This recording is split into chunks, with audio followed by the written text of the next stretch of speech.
નમસ્કાર દર્શક મિત્રો ફરી એકવાર કમોસમી વરસાદ એટલે કે માવઠાને લઈને અને ઠંડીને લઈને પણ સૌથી મોટા અને અગત્યના સમાચાર મળી રહ્યા છે। મિત્રો, હવામાન નિષ્ણાત અંબાલાલ પટેલે રાજ્યમાં ઠંડીને લઈને મોટી આગાહી દર્શાવી છે। ત્યારે તેમના જણાવ્યા પ્રમાણે અરબ સાગરમાં વાવાઝોડાની હલચલ શરૂ થતાં વાતાવરણમાં પલટો આવશે। મિત્રો, વાવાઝોડું ડિપ્રેશન સુધી પહોંચવાનું છે અને ઓમાન તરફ ફંટાઈ જવાની શક્યતાઓ છે। ગુજરાતમાં આ વાવાઝોડાને પગલે વાદળછાયું વાતાવરણ રહેવાની શક્યતાઓ છે। તેમજ અરબ સાગરના ભેજ અને વેસ્ટર્ન ડિસ્ટર્બન્સના કારણે 14 થી લઈને 20 ડિસેમ્બરના રોજ ગુજરાતના કેટલાક ભાગોમાં માવઠું થવાની પણ શક્યતાઓ છે। મિત્રો, 12 ડિસેમ્બરથી ગુજરાતમાં ભારે ઠંડી પડવાની પણ શક્યતાઓ છે। વધુમાં અંબાલાલ પટેલે 15 થી લઈને 20 ડિસેમ્બરના રોજ કમોસમી વરસાદ પડવાની શક્યતા દર્શાવી છે। મિત્રો, આ દિવસોમાં ગુજરાતના કેટલાક વિસ્તારોમાં માવઠું થશે અને હાડથી દવતી ઠંડી પડવાની પણ શક્યતાઓ છે।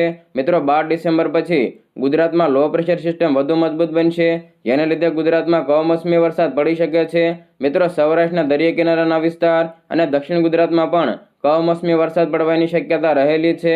અલ નીનોની અસરને લીધે એક પછી એક લો પ્રેશર સક્રિય થઈ રહ્યા છે।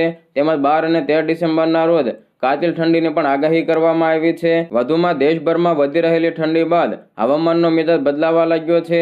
મિત્રો, ઘણા રાજ્યોમાં ગાઢ ધુમ્મસ જોવા મળી રહ્યું છે। ઉત્તર ભારતમાં ઠંડીમાં વધારો થયો છે, જ્યારે દક્ષિણમાં વરસાદ ચાલુ છે।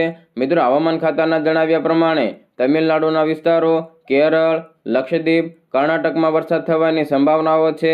તો આ ઉપરાંત આગામી દિવસોમાં ઉત્તર પ્રદેશ અને બિહારમાં પણ ગાઢ ધુમ્મસ જોવા મળી શકે છે। મિત્રો, હવામાન ખાતાના જણાવ્યા પ્રમાણે પશ્ચિમી વિક્ષેપ આગામી દિવસોમાં પશ્ચિમી હિમાલયન ક્ષેત્રને અસર કરશે અને ત્યારબાદ જમ્મુ કાશ્મીર, લદ્દાખ, ગિલગિટ, બાલ્ટિસ્તાન, મુઝફ્ફરાબાદ, હિમાચલ પ્રદેશ, ઉત્તરાખંડમાં પણ છૂટાછવાયા હિમવર્ષા અને વરસાદ થવાની પણ સંભાવનાઓ છે। મિત્રો, ઠંડીમાં વધારો થવાની શક્યતા પણ તેમણે જણાવી છે।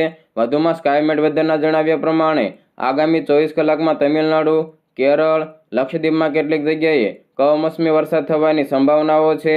મિત્રો, આ ઉપરાંત કોસ્ટલ કર્ણાટક અને દક્ષિણાંતરિક કર્ણાટકમાં પણ હળવાથી મધ્યમ વરસાદ પડવાની શક્યતાઓ છે। તો આ ઉપરાંત પૂર્વોત્તર ભારત, અંદમાન નિકોબાર ટાપુઓ અને આંધ્રપ્રદેશમાં પણ કેટલાક સ્થળોએ હળવો વરસાદ પડી શકે છે।